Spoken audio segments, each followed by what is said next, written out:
All right, welcome back to the Modern Revolution. I'm glad you decided to come and listen again. My name's Pete Deely. Here on the Modern Revolution, we don't spend a lot of time telling you why you should listen to our guests. Instead, we want you to listen to them. We want you to deeply pay attention. And then, should you want to learn more about them, we'll tell you at the end where you can go um, find out about them more deeply. So today, my good luck has continued, and my very interesting guest is Linn Rivers. So, Linn, thank you for spending time with us. Thank you for having me. Linn, we like to start with the notion of, what problem are you working on in the world? What problem are you trying to solve out there?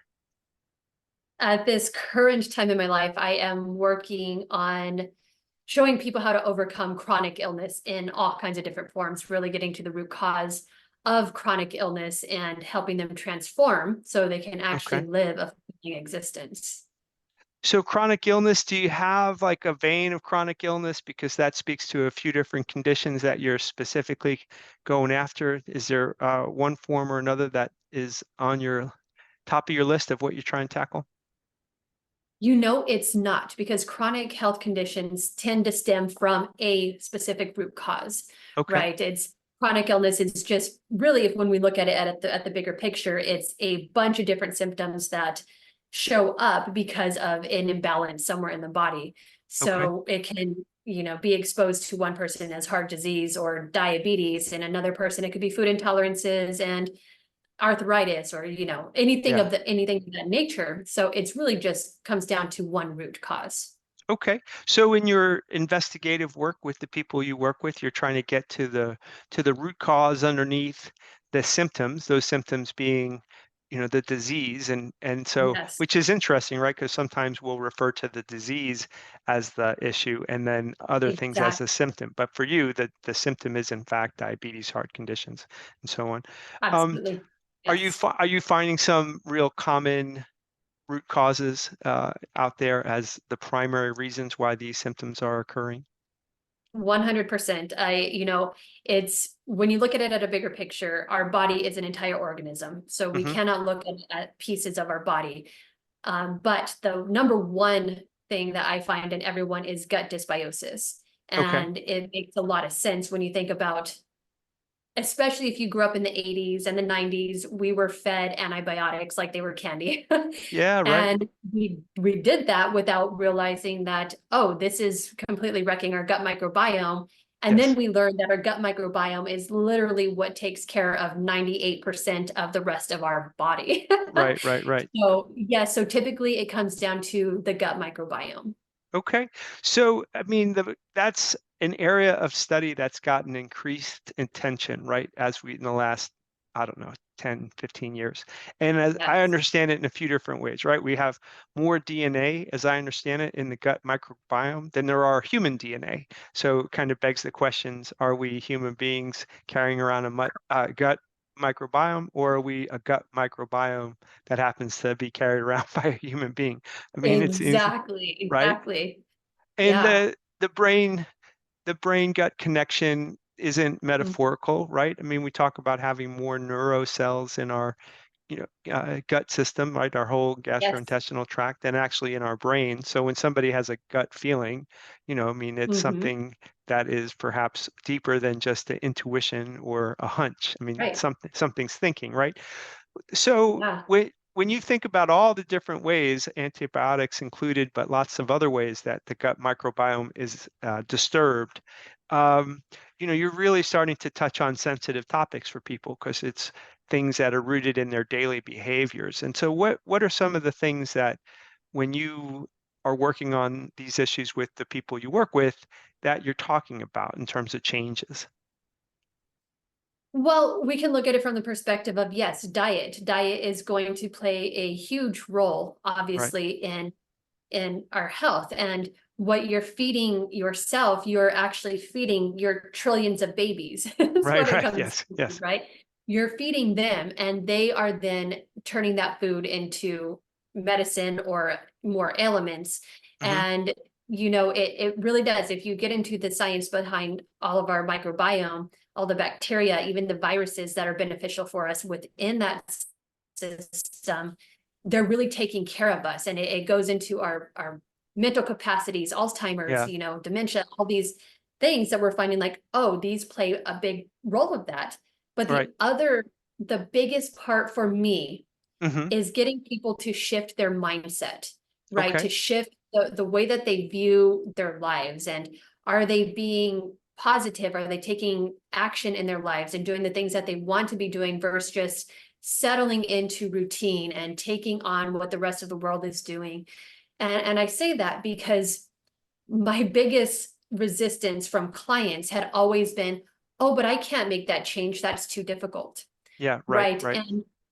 And you have to ask the question, well, if you know that this is going to be what's going to make you feel better and to live a more fulfilling life, but you can't stop drinking alcohol, for example, Right. Right. right? This one thing, there is a psychological thing that needs to be tapped into there. And so it no longer Yeah. becomes like, let's look at the physical. It actually becomes, let's look at the mental aspect and why you're holding on to these patterns or why you're, sitting in self-limiting beliefs.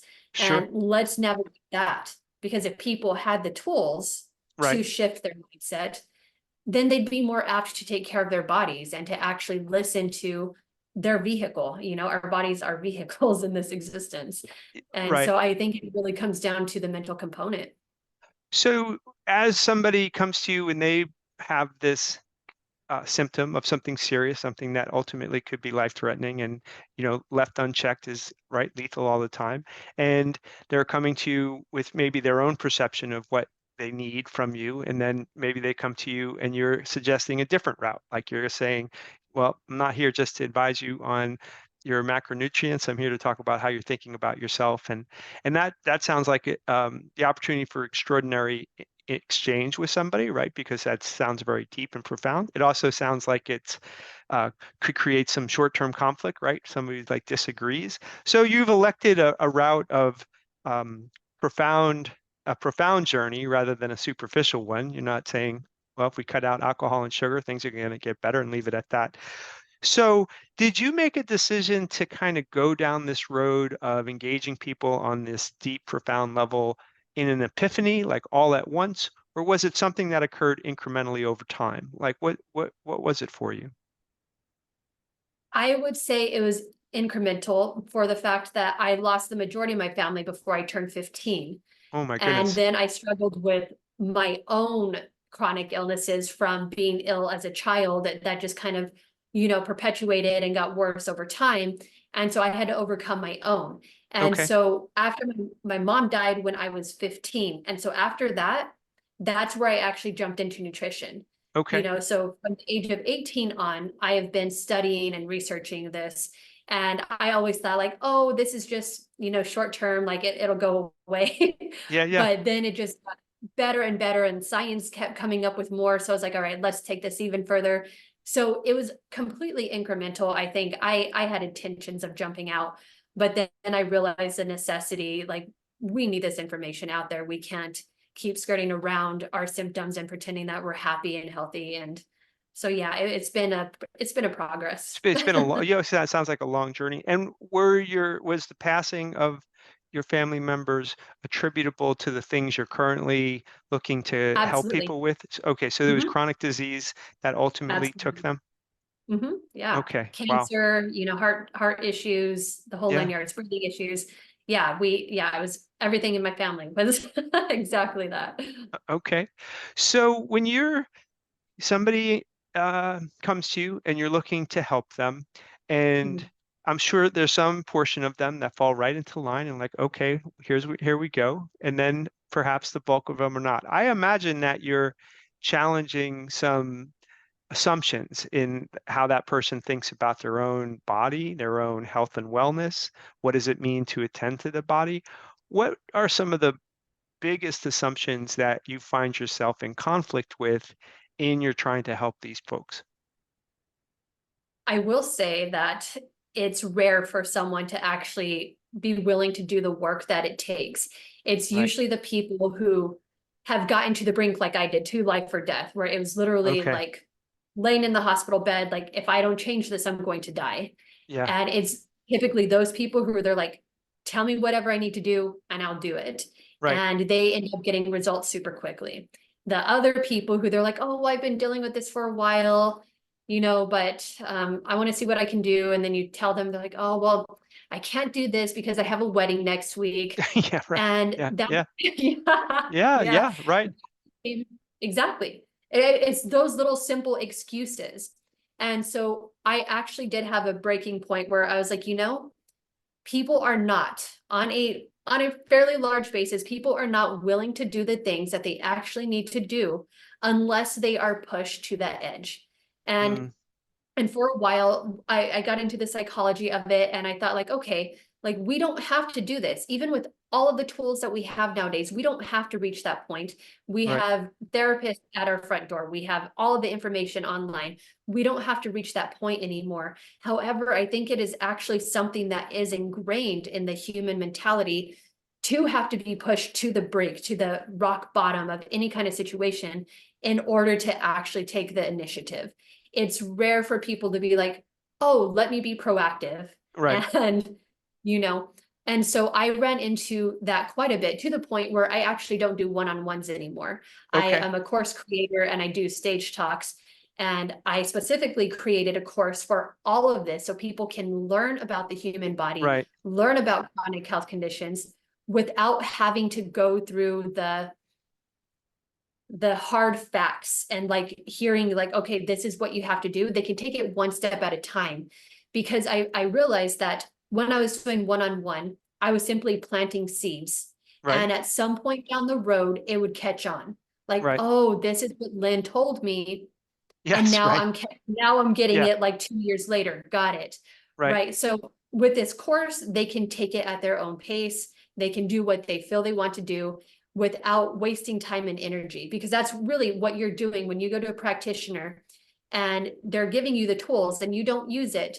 You're wasting precious space of, your Yeah, time yeah, and totally, totally understand. And I mean, that's a lot of questions that come up out of that. I mean, one of the things is that these symptoms, these chronic disease symptoms, as you would kind of frame them, are present in our society differently now than they have been in the past. So different exactly. things killed us in the 1800s than killed us in the 1900s. It's killing us in the 2000s. And these shifts are happening in measurable numbers. And there's lots of, I think, reasons for that. But when you think about the external environments that keep people in these fixed mindsets and these fixed set of behaviors that are in effect sort of a slow suicide, right? Like certain behaviors Exactly. that lead to, Yes. right, diabetes, heart disease, are Mhm. things that ultimately kill you. However, Mhm. even when those behaviors are identified, people don't always elect to change them. So that being said, there's too much of that going on for it to be an accident. Can you talk a little bit about like what external factors keep people stuck in those self-limited beliefs and behaving in that sort of slow suicidal manner? I mean, I don't mean to over dramatize it, but if we know that if your diet consists of primarily fast food, sugar and Yes. alcohol, soda and alcohol, that it is just a matter of time before that is ultimately the thing that kills you. So what do you think's going on? Yes. I love that you said that, first of all. I could have gotten into like a weird thing of near-death experiences and being shown that it is actually suicide when you're not taking care of your body. So Right. I love that you said that. I just want to say that. And Thank and I think what's going on is the fact that really we look at our media, right? What we're being hmm fed in media and our subconscious mind, and knowing how powerful our subconscious mind is at this point, and we're being programmed all the time. And it's 24/7. People are constantly on their phones, they're watching movies, and they're not aware that they're literally being programmed by the shows that they're watching, by the commercials, by whatever YouTube channels, even, because people Right. are marketing like, hey, I see your YouTube channel, will you market this product for me? What are they eating? McDonald's? What are they drinking? Coke? Right. They're just being fed this information over and over again, and they're not stopping to think about what they're taking in. Right. And so I think it's just having this access to mass media and seeing, you could put it the other perspective too, that people have the tools and can be watching healthier content or listening to our conversation, for Right. Right. example, Right. and realizing that there's another way to live. However, we live in a society that is mass marketed and they are being programmed, and we look at it as like the sheep mentality, right? And I don't mean that as like I'm not trying to be rude. It's just we are a follower society. And so they don't stop to think like, oh, what am I listening to? What am I watching? And is it pulling me in a certain direction that's making me continue to live a life that is harmful to myself? Yeah. And I really think that's like at the base of all of it. It's who are you hanging out with? You know, again, the media that you're watching, what books are you reading any books? Are you learning more about Right. yourself? You know, these deeper questions that people are starting to wake up to.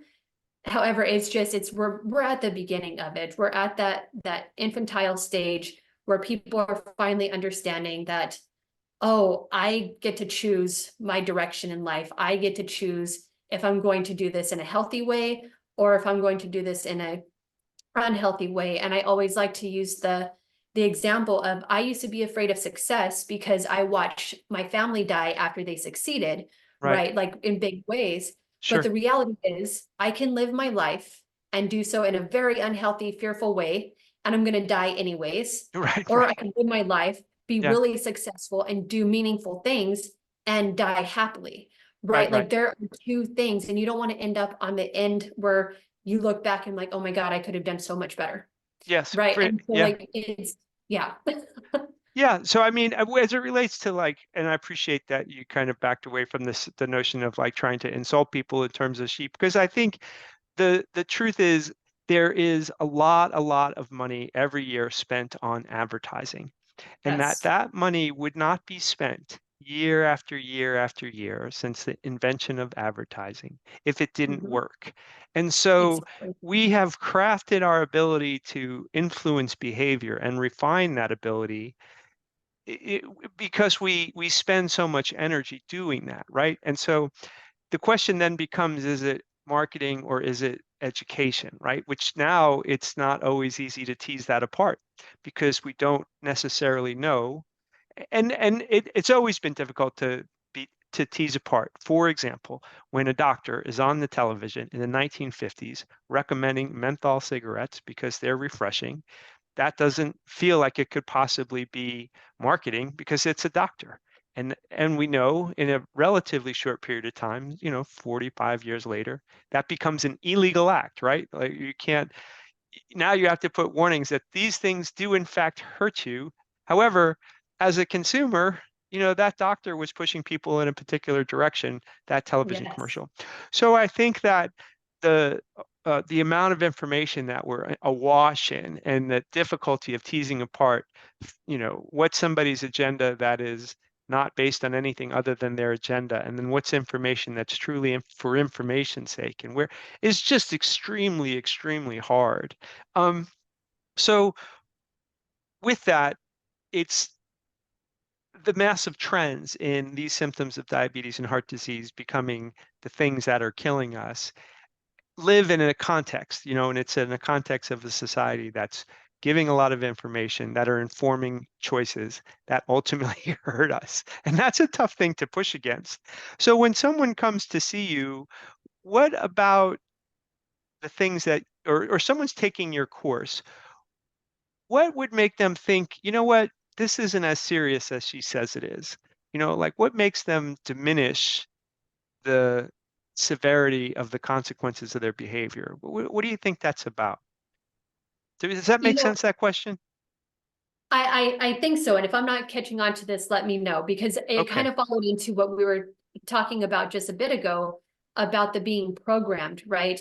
Yeah. And like it brings me to that idea of cigarettes, for example, and alcohol. We Hmm. know that they cause a lot of damage, yet Right. people continue to do it, right? Right. So I think it comes back to that, like, it is a program that says, oh, it's not that big of a deal. Like, Right. I can keep doing this and I'll be fine, right? I really think it comes down to this neurological, literally a hardwired program in Sure. our system that needs to be shifted, Yes. because they've been so mind warped for ages and ages, and just like accepting what's coming to them, accepting the truth, and we could get into the whole 9 yards, whatever you see in politics and all of these things, they're just accepting it as truth and playing the game, right? But when we can actually step in and shift that mentality and actually start turning off those neurons and getting new ones to fire, Right, I right. think that they would actually see that they're worthy,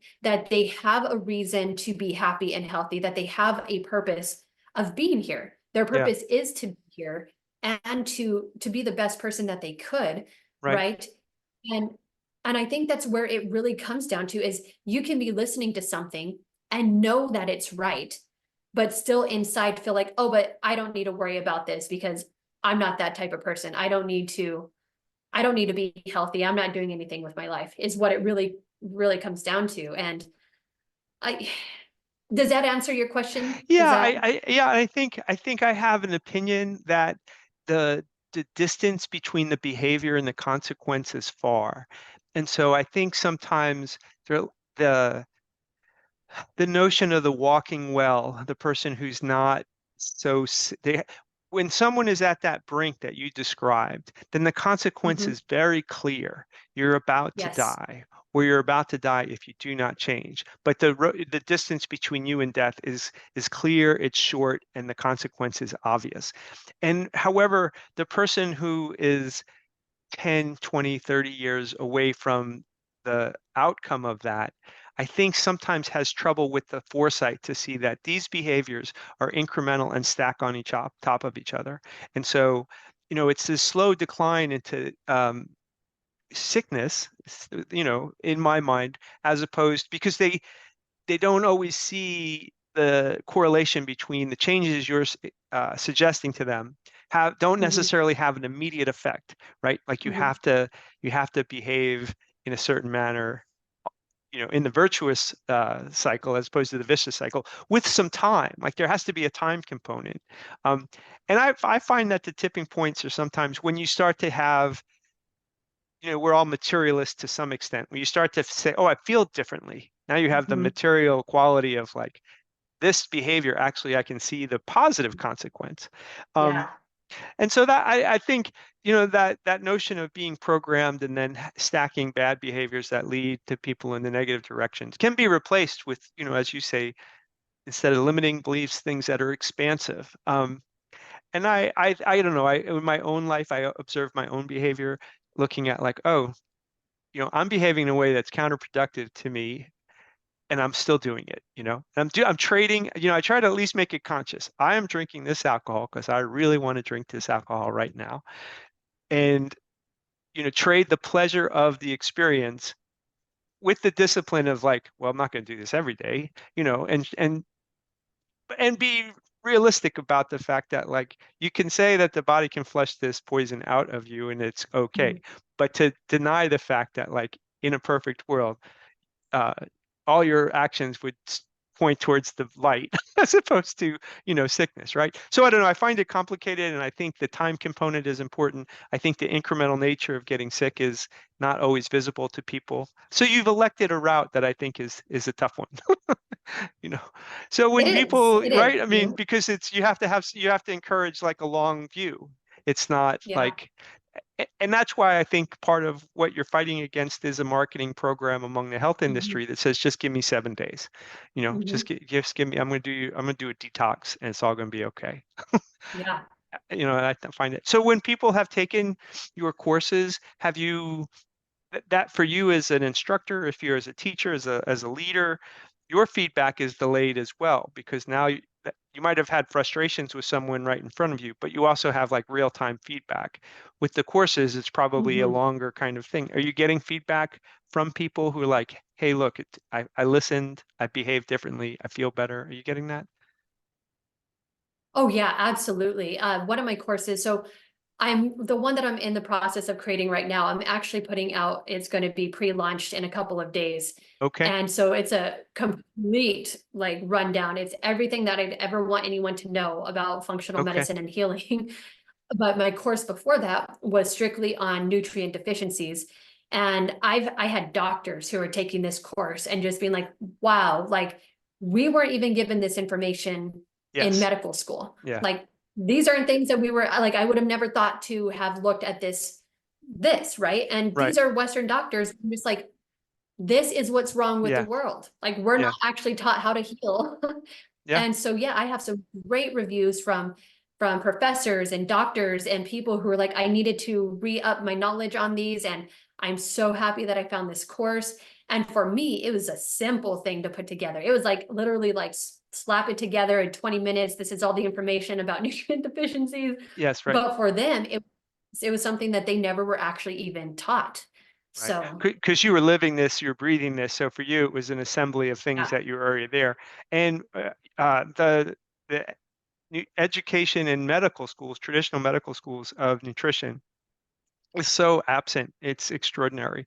And that's yes, one of those things that it's hard to figure out. Like, is it by design? Because, we don't, it's the kale lobby, the broccoli lobby is not very strong in society, but the pharmaceutical lobby, is extraordinarily strong. So it's strange to me that it's so absent what I think of as the fundamentals of health. I'm not a physician, but I think, many of us would agree that, with that.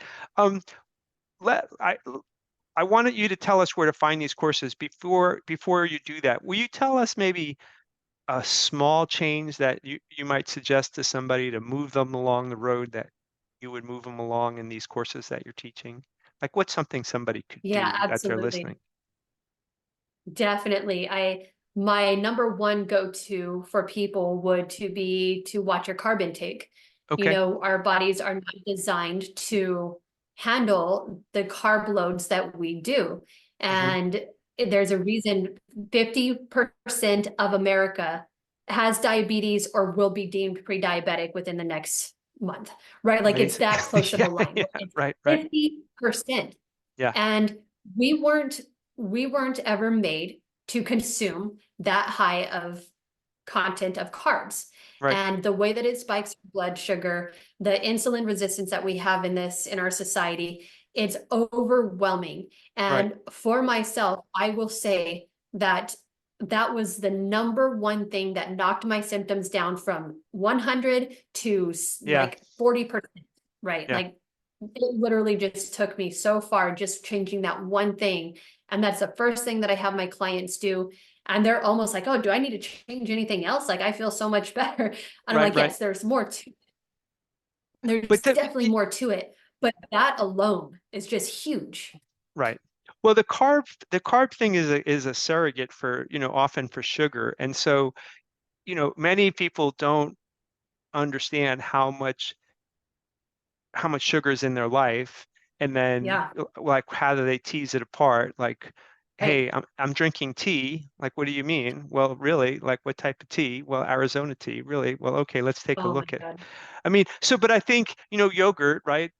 You'll play Hmm. yogurt is not the same thing as eating real yogurt. I mean, if you give me, you'll Right. play. But, like, and how do we know that? Because when we look on the back of the package. So I That think, it's I mean, mhm. I'm totally with you. Well, let's tell us where the person who's listening and they go, well, I want to find these courses. Like, how do they find you and begin their journey of working with the ideas you want to teach? Yeah, first of all, I want to make it known that I am literally putting this out there for $50 for the pre-launch because I really want Okay. people to have access to this information. Like, Okay. Great. it's needed. And Yes. you can go to my website, www.linnrivers.com. That's Okay. LINN rivers.com. And you can send me an email and let me know that you're interested if the pre-launch has not already hit my webpage. Okay. Otherwise, yeah, send me an email, let me know you're interested, and I will get that information to you as soon as it comes out so you can get it in pre-launch. And yeah, it's so needed. I'm just ready to get this one out there because I realize how important it is for people. Yeah, it's about $388 billion a year we spend on diabetes every year as a society. And then if you extrapolate out time off of work, home, care at the house. I mean, that's just direct cost to diabetes. I mean, if you helped reduce that by any fraction of a percent in terms of your Mhm. courses, you return back to the American economy money that can be spent in a variety of ways. For example, Exactly. buying food at the farmer's market. You know, like Yes, I, like exactly. I was like, we had half the diabetics in this country that we currently have, and that money was poured back into the portion of the agricultural system that's growing the best food. It'd be interesting to Mhm. see what the 10-year effect of that would be. So, all right. So, Lynn, the website is the best place to come find you, and it's Linn Rivers, and that's Linn Rivers, as you would expect it to be Rivers. spelled, Mhm. right? And there's a course coming up, but there's a course on there currently, right? There's a course that you've already constructed that's available if people want. That course is actually on Udemy, Oh, and excuse it me. is a Okay. yes, yes. It's a small course. I actually, if people buy my new course, I'm actually throwing that in there for $10.